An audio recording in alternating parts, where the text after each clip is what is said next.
اور ہم نے فرعون کو اپنی سب نشانیاں دکھائیں مگر وہ تکذیب اور انکار ہی کرتا رہا۔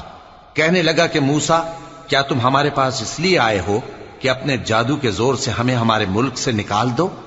تو ہم بھی تمہارے مقابل ایسا ہی جادو لائیں گے، تو ہمارے اور اپنے درمیان ایک وقت مقرر کر لو کہ نہ تو ہم اس کے خلاف کریں اور نہ تم، اور یہ مقابلہ ایک ہموار میدان میں ہوگا۔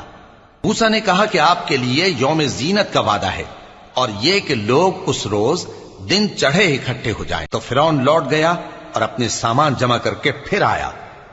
موسیٰ نے ان جادوگروں سے کہا کہ یہ تمہاری بربادی ہوگی، اللہ پر جھوٹ نہ باندھو، وہ تمہیں عذاب سے فنا کر دے گا، اور جس نے جھوٹ باندھا وہ نامراد رہا۔ تو وہ باہم اپنے معاملے میں جھگڑنے اور چپکے سرگوشی کرنے لگے، کہنے لگے یہ دونوں جادوگر ہیں، چاہتے ہیں کہ اپنے جادو کے زور سے تم کو تمہارے ملک سے نکال دیں